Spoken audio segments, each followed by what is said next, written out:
Anton Novak watched the temperature drop to 28 degrees below zero through the frost-covered window of his Montana cabin, but he didn't add wood to any fire. The iron hatch in his floor remained closed, radiating steady warmth from the brick-lined chamber 1 foot beneath his floorboards, while his neighbors 3 miles away burned through their last cords of firewood, trying to survive the coldest January in living memory. Before we continue, let us know in the comments where you're watching from, and if stories of frontier innovation like this one fascinate you, hit that subscribe button, because tomorrow's tale is even more unbelievable than this one.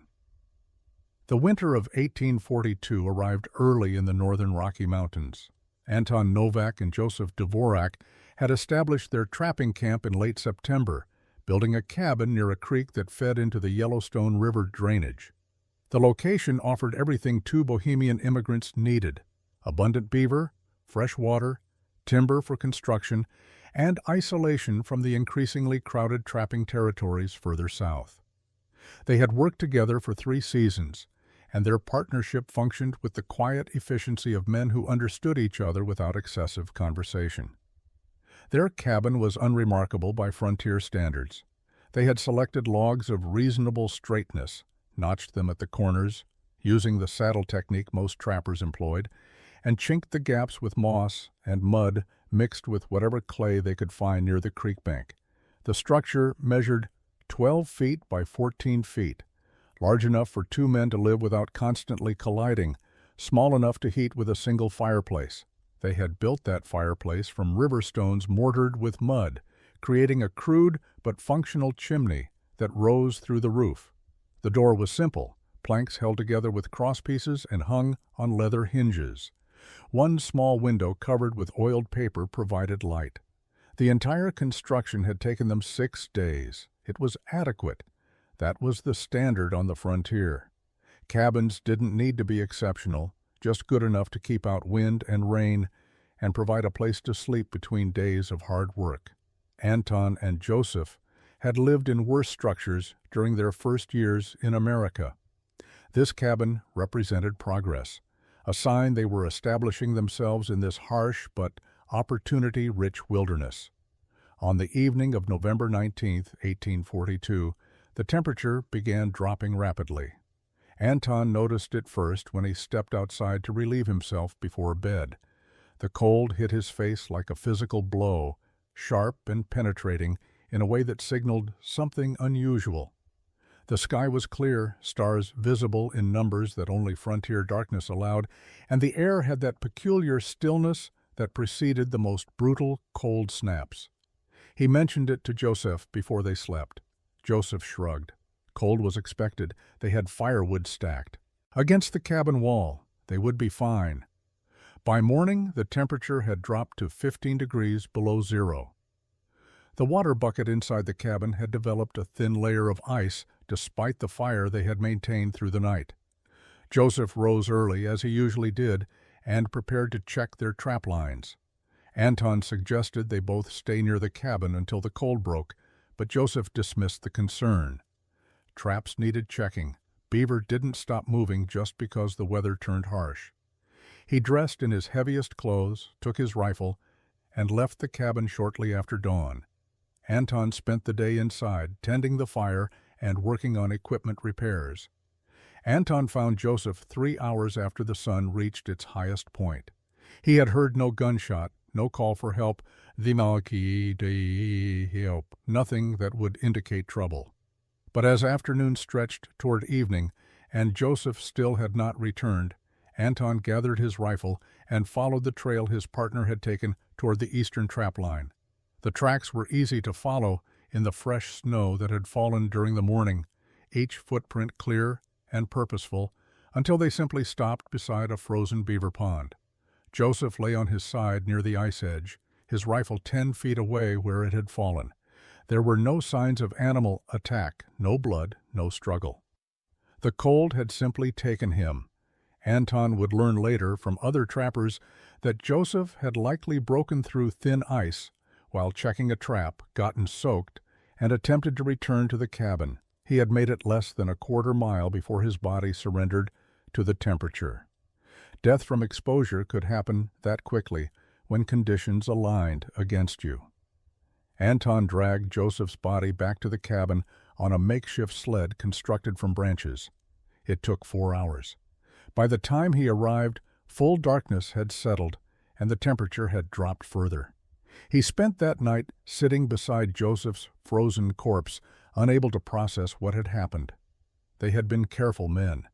They had survived 3 seasons together. Joseph had been competent, experienced, not reckless. But competence meant nothing when the cold decided to kill you. The next morning, Anton dug a grave on a hillside overlooking the creek. The ground was frozen solid. He had to build a fire and let it burn for hours to soften the earth enough to excavate. He buried Joseph with his rifle and marked the site with stones arranged in a cross pattern. He spoke no formal words over the grave. Joseph had not been a religious man, and Anton barely remembered the prayers from his childhood in Bohemia. What stayed with Anton during the days that followed was not grief, though grief existed, but a growing fixation on the fundamental inadequacy of their cabin. Joseph had died outside, yes, but the cabin itself offered no real sanctuary. Anton began paying attention to details he had previously ignored. The fireplace consumed enormous amounts of wood, but generated heat that rose immediately, up the chimney and disappeared into the sky. The gaps between logs, despite their chinking efforts, allowed cold air to seep constantly inward. The door fit poorly in its frame, creating a draft that no amount of adjustment could eliminate.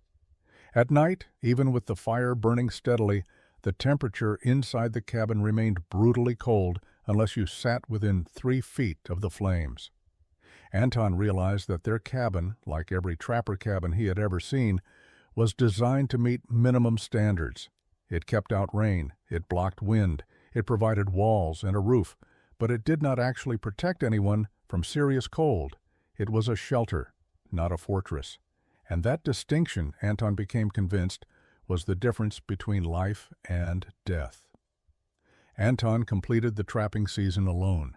He worked Joseph's trap lines in addition to his own, processing pelts with mechanical efficiency while his mind circled endlessly around the problem of heat retention. By the time spring arrived in 1843, he had accumulated enough furs to justify the 3-week journey to St. Louis. Most trappers made this trip with anticipation, eager to sell their season's work and spend money on whiskey, gambling, and temporary companionship. Anton had different priorities. He sold his pelts to a trading company on the riverfront for a respectable sum, negotiated carefully, and collected his payment in hard currency. Then, instead of joining other trappers in the Tavern District, he began walking through the city's industrial areas. St. Louis was growing rapidly, transforming from a frontier outpost into a genuine city with brick buildings, paved streets, and craftsmen practicing trades that barely existed in the wilderness. Anton spent 2 full days observing a bakery operation near the waterfront. The bakery used massive brick ovens that held heat for hours after the fires inside had died down. Anton watched the bakers build fires early in the morning, let them burn intensely for several hours, then rake out the coals and slide loaves directly onto the hot brick surfaces. The ovens continued baking bread throughout the day, using only the heat stored in the brick mass. No continuous fire, no constant fuel consumption, just thermal mass doing work long after the flames had disappeared. He spoke with the head baker, a German immigrant who explained the principle with patient clarity. Brick absorbed heat slowly and released it slowly. The thicker the brick walls, the longer they retained warmth.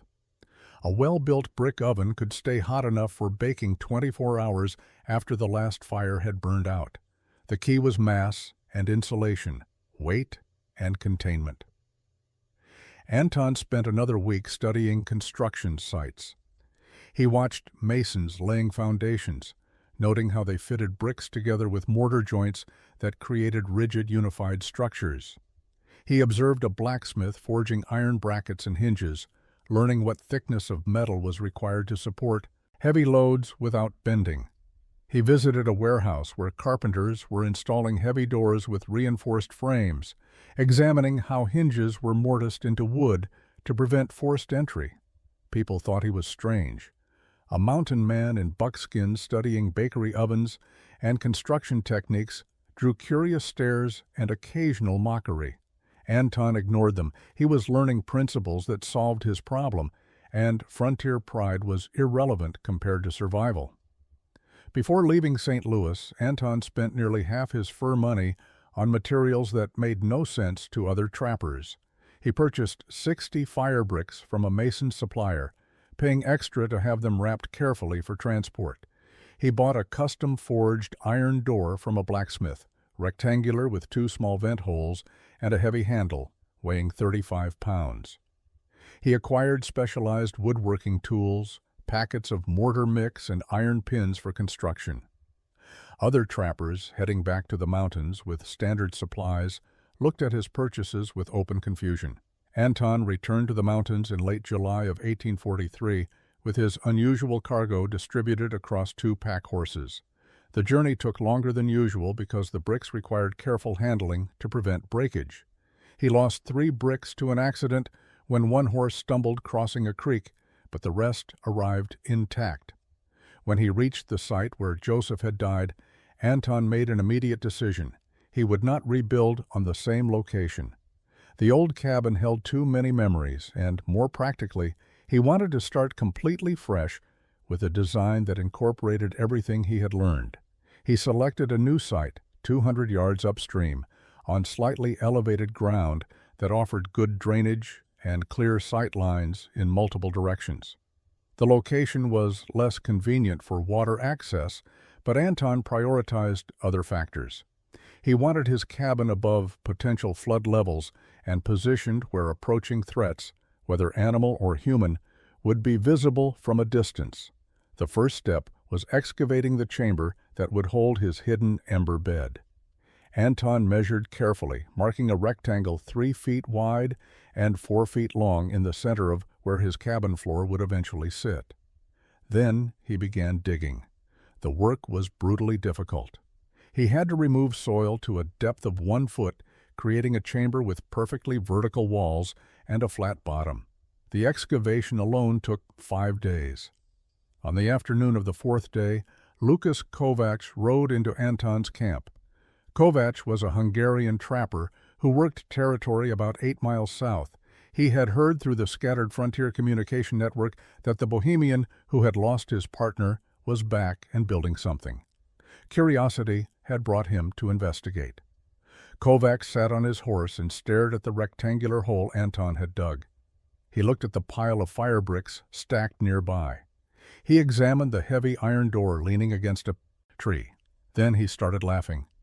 "You are digging a grave for your firewood," Kovacs said in his thick accent. "This is what happens when a man spends too much time alone. You have gone mad, Novak." Anton continued working, using a flat stone to smooth the bottom of his excavation. He did not argue or explain. Kovacs watched for a few more minutes, made additional jokes about Bohemian stupidity and wasted effort, then rode away still chuckling. Anton heard him laughing, even after he had disappeared into the trees. The mockery did not bother Anton. He had expected it. What he was building contradicted every assumption trappers held about heating and shelter. It looked insane because it was unprecedented. But Anton had done the calculations in his head dozens of times during the journey back from St. Louis. The physics were sound. Thermal mass worked, whether people understood it or not. He began laying bricks the next morning, creating walls that would contain heat, store it, and release it slowly upward through the cabin floor that would eventually sit above this hidden chamber. The brick laying required precision that Anton had never attempted in any previous construction. Each brick needed to sit level with its neighbors, creating walls that were perfectly vertical and corners that formed true right angles. He mixed mortar using the supplies he had purchased in St. Louis, adding water carefully until the consistency allowed the mixture to bind bricks. Without being so wet, it would take weeks to cure. The work was slow and methodical. He laid the first course of bricks around the perimeter of his excavated chamber, checking constantly with a string line to ensure straightness. By the end of the first day, he had completed 1 full course. By the end of the 4th day, he had built up 4 courses, bringing the brick walls to a height that sat 1 foot below where his cabin floor would eventually rest. The interior of the chamber measured exactly 3 feet by 4 feet, sized to hold a substantial bed of coals while remaining small enough that the heat would concentrate rather than dissipate into useless space. Anton continued the brickwork above ground level, creating a raised perimeter that extended 3 inches above where his floor would sit. This lip would serve multiple purposes. It would frame the iron door, prevent floor debris from falling into the chamber, and create a small barrier that would keep embers contained even if the door was opened carelessly. The raised edge took another 2 days to complete. When finished, the structure looked like a brick-lined rectangular well rising slightly above the surrounding ground. The iron door installation was the most critical step. Anton had designed the door dimensions carefully when he commissioned it from the St. Louis blacksmith. It needed to cover the brick opening completely while sitting securely on the raised perimeter. The 2 vent holes cut into the iron were positioned to allow controlled airflow into the chamber below, essential for maintaining coal combustion without creating a roaring fire. Anton tested the fit multiple times, adjusting the brick perimeter with careful grinding until the door sat perfectly flat and stable. He built the cabin walls around the completed Ember-Bed chamber, using traditional log construction for everything else. The walls went up quickly compared to the painstaking brickwork. He notched the logs at corners, fitted them reasonably well, and chinked the gaps with moss and clay. The cabin was 12 feet square, slightly smaller than the structure he had shared with Joseph. He built a simple sleeping platform, installed a small window with a wooden shutter, and constructed a door using techniques he had observed in St. Louis. Pavel Resnick visited in early September, drawn by the same curiosity that had brought Kovacs weeks earlier. Resnick was a Polish settler who had claimed land 15 miles west, attempting to establish a small farm in territory that was marginal for agriculture. He walked around Anton's nearly completed cabin, examined the brick-lined chamber with the iron door, and shook his head in disbelief. "A fire pit in your floor," Resnick said flatly. "That is the stupidest thing I have ever seen." Anton completed his cabin in the 3rd week of September, exactly 7 weeks after beginning construction. For a frontier structure, this timeline was absurd. Most trappers built serviceable cabins in 4 to 6 days. Anton had invested nearly 50 days of labor into a single-room dwelling that, from the outside, looked no different than any other log structure in the territory. The difference was hidden beneath the floorboards, invisible to anyone who did not understand what they were looking at. Word of Anton's unusual construction spread through the scattered trapping community with surprising speed. Frontier isolation created hunger for novelty, and a bohemian building something strange provided excellent material for campfire conversation. Trappers who had never met Anton knew about the underground oven, the brick-lined hole, the heavy iron door that served no apparent purpose. The story evolved, with each retelling, gaining embellishments and increasingly ridiculous details. Gregor Thomas, a trader who moved between trapping camps selling supplies and purchasing furs, stopped at Anton's cabin in early October. Thomas was Slovak, and he spoke with Anton in a mixture of their related languages, easier than the broken English both men used with others. He examined the Ember-Bed chamber with genuine interest rather than mockery, asking technical questions about the brick depth and the iron door's function. But even Thomas expressed doubt about the practicality.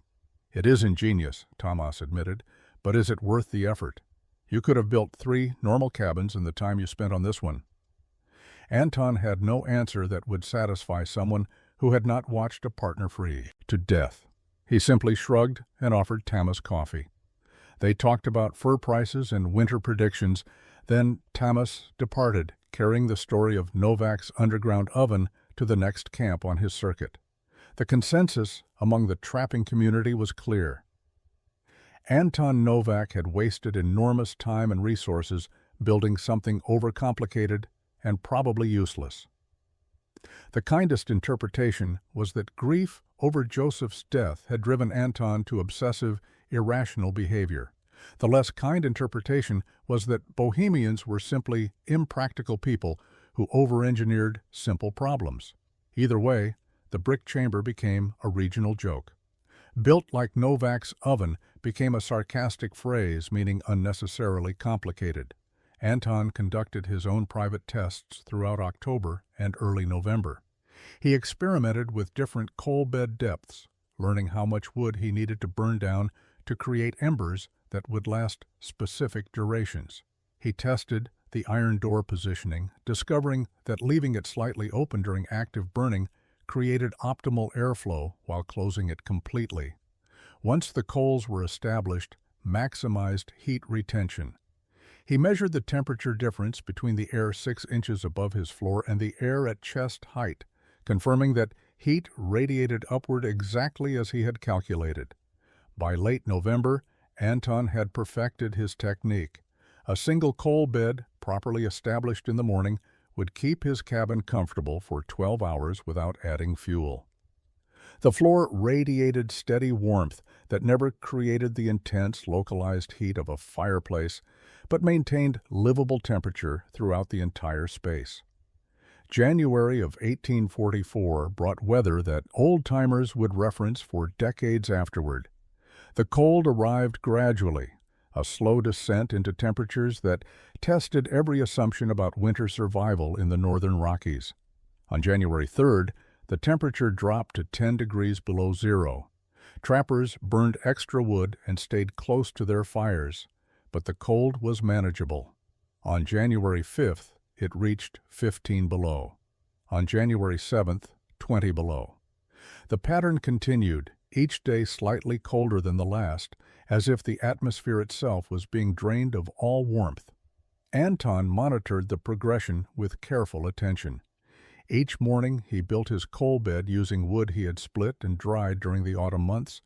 He learned that hardwood created coals that lasted longer than pine, that arranging the wood in specific patterns affected how completely it burned down to embers, and that the 1-foot depth of his brick chamber was exactly right for creating the thermal mass he needed.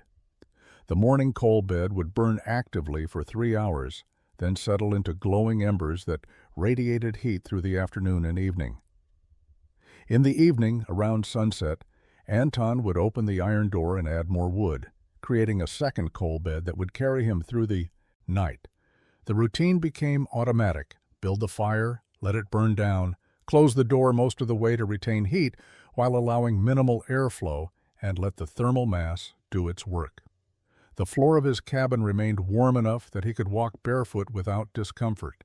The air temperature stayed consistently above freezing, even when outside conditions became lethal. By January 10th, the temperature had dropped to 25 degrees below zero. Anton's wood consumption was remarkably low compared to what he had burned in previous winters using conventional fireplaces. He estimated he was using 1/3 the fuel to maintain superior comfort. The brick walls of his hidden chamber absorbed heat during the active burning phases and released it slowly over hours. The system worked exactly as he had designed it to work. His neighbors were struggling. Anton knew this because he could see smoke from their chimneys when he stood on the rise behind his cabin. The smoke was constant, thick columns rising from morning until night as they burned wood continuously trying to stay warm. Lucas Kovac lived closest, about 3 miles southeast. Pavel Resnick was 5 miles west. Other trappers and settlers were scattered across the territory, each isolated in their individual struggle against the cold. On January 12th, the temperature reached 28 below zero. Anton woke that morning, checked the frost patterns on his window, and felt warmth radiating from the floorboards beneath his sleeping platform. He opened the iron door and found coals still glowing from the previous evening's fire. A full 12 hours after he had last added wood. He built his morning coal bed and went about his day with calm efficiency. Outside, the world had become hostile to life. But inside his cabin, protected by 1 foot of brick and the principles of thermal mass, Anton remained comfortable. The temperature stabilized at brutal levels for 10 consecutive nights beginning January 13th. Each morning brought readings between 25 and 32 degrees below zero, cold that killed exposed flesh in minutes and turned ordinary tasks into life-threatening challenges. Anton maintained his routine with disciplined consistency, building his coal beds twice daily and trusting the system he had engineered. His wood supply remained adequate. His cabin stayed warm. The iron door in his floor radiated heat that seemed impossible given how little fuel he consumed. On the evening of January 19th, the 7th night of extreme cold, Anton heard someone shouting outside his cabin. He opened the door to find Lucas Kovac standing 30 feet away, leading a horse that looked exhausted. Kovac himself appeared on the edge of a collapse, his face wrapped in cloth that had frozen stiff from his breath, his movement slow and clumsy in the way that signaled approaching hypothermia. "I have no more wood," Kovac said in English, his accent thicker than usual. "I burned everything. I cannot make it back to town. I will die tonight if you do not help me." Anton pulled Kovac inside immediately. The Hungarian collapsed near the center of the cabin floor directly above the hidden Ember-Bed. Within minutes, the warmth began reviving him. Kovac unwrapped the frozen cloth from his face and looked around the cabin with confusion. There was no fireplace.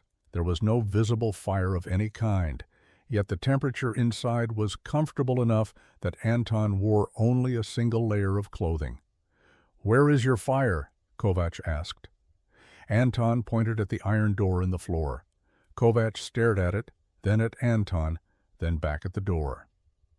Understanding came slowly. The stupid underground oven, the thing he had mocked 6 months earlier, was the only reason this cabin remained livable. The brick chamber beneath the floor was radiating stored heat upward, turning the entire floor into a heating element that required minimal fuel to maintain. Anton made food while Kovac thawed. They ate in silence, the Hungarian too exhausted and too humbled to speak. Eventually, Kovac asked how the system worked. Anton explained the principle of thermal mass, the twice-daily coal bed routine, the brick's capacity to store and release heat over extended periods. Kovac listened with the attention of a man whose survival now depended on understanding what he had previously dismissed as madness. "How much wood do you burn each day?" Kovac asked. "Less than half what a fireplace requires," Anton said. Kovac stayed 3 days, waiting for the temperature to rise enough that travel became survivable. During those days, he watched Anton tend the Ember-Bed, observed how little fuel the system actually consumed, and calculated how many lives this technique could save if others adopted it. When the temperature finally climbed to 10 below zero on January 22nd, Kovac prepared to leave. "I was wrong about you," he said before departing. "I am going to build one of these when I return home." Anton nodded but said nothing. Vindication felt less important than simple survival. Spring arrived late in 1844, the land recovering slowly from the brutal winter that had tested every structure and every person in the northern Rockies. As temperatures moderated and trappers emerged from their isolated camps, stories began circulating about who had survived comfortably and who had barely made it through. Anton Novak's name appeared in these conversations with increasing frequency. Though never spoken by Anton himself, he had simply survived the winter using less wood than anyone else, and that fact alone generated intense interest among men who understood how close they had come to freezing.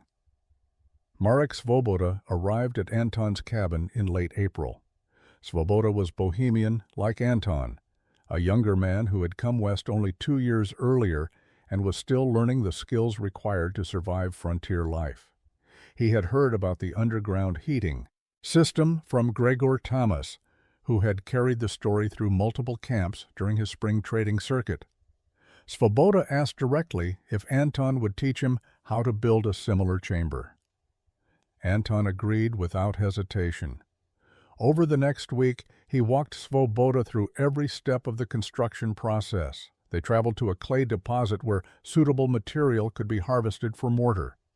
Anton explained how to excavate the chamber to exact depth, how to lay bricks in courses that created vertical walls, how to build the raised perimeter that would frame the iron door.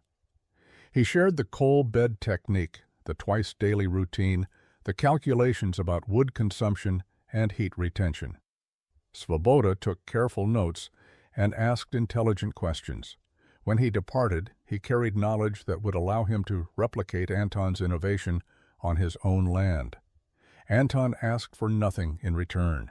The information was not secret. It was simply practical knowledge that solved a real problem, and withholding it would serve no purpose. Throughout 1844 and into 1845, the technique spread organically across the trapping territories. Lucas Kovacs built a chamber in his rebuilt cabin, modifying the design slightly to accommodate the materials he could source locally. Pavel Resnick, who had called the system stupid, constructed his own version after nearly losing 3 toes to frostbite during the cold snap. Gregor Thomas, whose trading routes covered hundreds of miles, carried detailed descriptions of the construction method to remote camps where trappers had never heard of Anton Novak but desperately needed better heating solutions. The system was never formalized or standardized. Each builder adapted the core principles to their specific circumstances. Some made the chambers slightly larger or smaller. Some used stone instead of brick when fire bricks were unavailable. Some built raised hearths instead of floor-level installations, but the fundamental concept remained consistent. A brick-lined chamber of appropriate depth, filled with coals that burned slowly, covered with an iron door that controlled airflow and retained heat. By 1846, the phrase hidden ember-bed had entered the vocabulary of frontier construction, though few people knew where the technique had originated. Anton's name was occasionally mentioned, but more often the innovation was simply described as something practical men had figured out during the hard winter of '44. Anton Novak left the Rocky Mountains in the spring of 1847. The fur trade that had sustained him for nearly a decade was collapsing under the weight of depleted beaver populations and changing fashion trends in eastern markets. Silk had replaced felt in hat manufacturing, destroying demand for the pelts that had drawn thousands of men into the wilderness. Anton recognized the shift earlier than most and made practical decisions accordingly. He sold his remaining equipment, closed his cabin for the final time, and joined a wagon train heading to Oregon Territory. He settled on farmland in the Willamette Valley, purchasing acreage that offered fertile soil and reliable water. The transition from trapping to farming required learning entirely new skills, but Anton approached agriculture with the same methodical attention he had applied to cabin construction. He built a modest house, cleared fields, planted crops, and established himself as a competent, if unremarkable, farmer among the growing population of Oregon settlers. In 1848, Anton married Anna Kovar, the daughter of Czech immigrants who had arrived in Oregon 2 years earlier. They had 4 children over the next decade, 3 sons and 1 daughter, all born into a life far removed from the mountain winters that had shaped their father. Anton never spoke to his children about his years as a trapper. That life belonged to a different person in a different time, and he saw no value in dwelling on the past when present demands required his full attention. He died in January of 1873 at the age of 61, buried in a small cemetery outside Salem. His gravestone recorded his name, birth year, death year, and nothing else. His wife and children mourned him as farmers mourn, with quiet grief and practical necessity. The land required continued work regardless of loss. Anton's sons took over the farm operations, and life continued in the ordinary way that most lives continue after death. But in the mountains Anton had left behind, his innovation persisted. Cabins built with hidden ember-bed chambers remained functional decades after their construction. Settlers moving into former trapping territories discovered these structures and recognized their superior heating efficiency. Some occupied the cabins directly, others studied the design and incorporated the principles into new construction. The technique saved lives during harsh winters throughout the 1850s and 60s, though exact numbers remained unrecorded. Survival rarely generates documentation. By the 1880s, most of the original ember-bed cabins had been abandoned or replaced by more modern structures. But scattered across Montana and Wyoming, a few remained standing, weathered but solid, their brick-lined chambers still intact beneath rotting floorboards. These forgotten structures represented something fundamental about frontier innovation. The best solutions often came from necessity rather than theory, spread through demonstration rather than promotion, and outlived their creators not through fame but through simple utility. Anton Novak had built something that worked, shared it freely, and disappeared into ordinary life, leaving behind only bricks and knowledge and the quiet legacy of lives saved by engineering that contradicted conventional wisdom.